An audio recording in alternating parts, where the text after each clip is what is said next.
आज बात करते हैं आग के एक ऐसे नए और खतरनाक रूप की। एक ऐसा खतरा जो हमारे फोन, लैपटॉप और हाँ, हमारी कारों तक में छिपा हुआ है।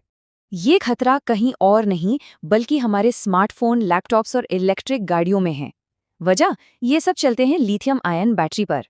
तो चलिए समझते हैं कि ये मामला इतना जरूरी क्यों हो गया है और आखिर ऐसी क्या नौबत आई कि एक्सपर्ट्स को इसके लिए आग की एक बिल्कुल नई क्लास बनानी पड़ गई। देखिए, इलेक्ट्रिक गाड़ियां, सोलर सिस्टम और हमारे ढेरों इलेक्ट्रॉनिक्स, इन सब में लिथियम आयन बैटरी का इस्तेमाल तेजी से बढ़ा है। और इसी वजह से आग लगने का एक ऐसा पैटर्न सामने आया है जो पुराने सेफ्टी नियमों के दायरे में आता ही नहीं। पहले क्या होता था, आग को हम 5 क्लास में बांटते थे, A, B, C, D और F। लेकिन फिर आई लिथियम आयन बैटरीज और इनके साथ आया एक बिल्कुल नया खतरा, इतना बड़ा कि ISO 3941 को साल 2026 में एक नई कैटेगरी बनानी पड़ी, जिसे नाम दिया गया क्लास L। तो सवाल ये है कि मौजूदा नियम इन बैटरी की आग को संभालने में नाकाम क्यों रहे। चलिए देखते हैं कि जो पुराना क्लासिफिकेशन था उसमें आखिर कमी कहाँ थी। देखिए, जो पारंपरिक क्लास थे वो इस बात पर तय होते थे कि आग किस चीज में लगी है, जैसे लकड़ी के लिए क्लास ए, पेट्रोल जैसे लिक्विड के लिए बी, वगैरह वगैरह। लेकिन लिथियम आयन बैटरी की आग, वो इनमें से किसी भी खांचे में फिट ही नहीं हो रही थी। और यहीं एक बहुत बड़ा और खतरनाक गैप बन गया था।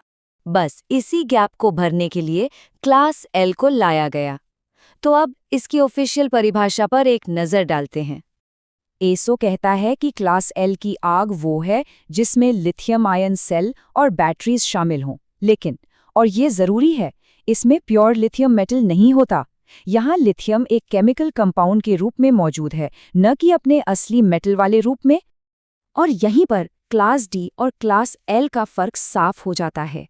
क्लास डी की आग होती है जब असली धातु मतलब प्योर मेटल जलता है, जबकि क्लास एल की आग बैटरी के अंदर होने वाले इलेक्ट्रोकेमिकल रिएक्शन की वजह से होती है।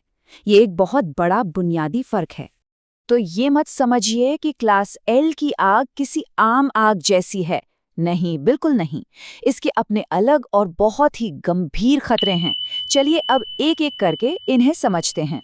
इस आग का सबसे बड़ा विलेन है थर्मल रनअवे। सोचिए, ये एक तरह का चेन रिएक्शन है जो रुकता नहीं। एक बैटरी सेल खराब हुआ, वो हद से ज्यादा गर्म हो गया, फिर उसने अपनी गर्मी बगल वाले सेल को पास कर दी, फिर उसने अगले को, और ये तब तक चलता रहता है जब तक पूरी की पूरी बैटरी एक भयानक बेकाबू आग का गोला ना बन जाए। और जब ये थर्मल रनअवे होता है तो बैटरी से बहुत गर्म, ज्वलनशील और जहरीली गैसें निकलती हैं। ये गैसें सिर्फ आग को भड़काने का काम नहीं करती, बल्कि वहां मौजूद लोगों और फायर फाइटर्स के लिए जानलेवा साबित हो सकती हैं। इतना ही नहीं, जब बैटरी के सेल फटते हैं तो बिल्कुल गोलियों की तरह प्रोजेक्टाइल बनकर बाहर निकलते हैं, और ये जलते हुए टुकड़े किसी को भी बहुत बुरी तरह घायल कर सकते हैं।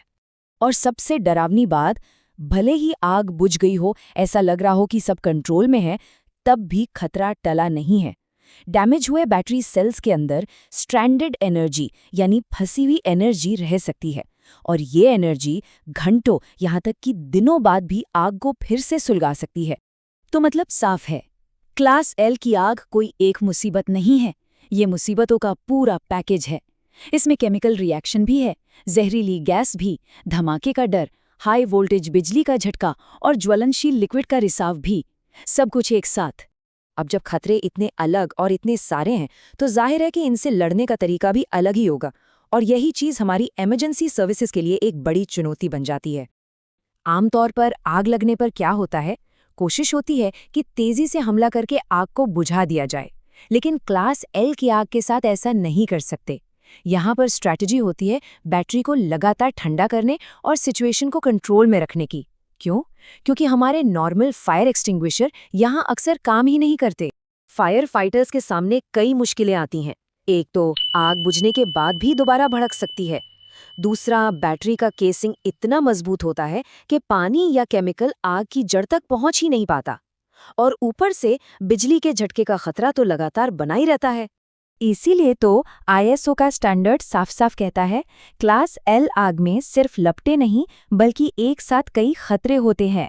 मतलब ये सिर्फ आग नहीं है, ये एक मल्टी डायमेंशनल क्राइसिस है। तो जैसे जैसे हमारी दुनिया तेजी से इलेक्ट्रिक हो रही है, एक बड़ा सवाल हमारे सामने खड़ा है। क्या हम इस पावरफुल टेक्नोलॉजी के साथ आने वाले खतरों से निपटने के लिए सच में तैयार हैं?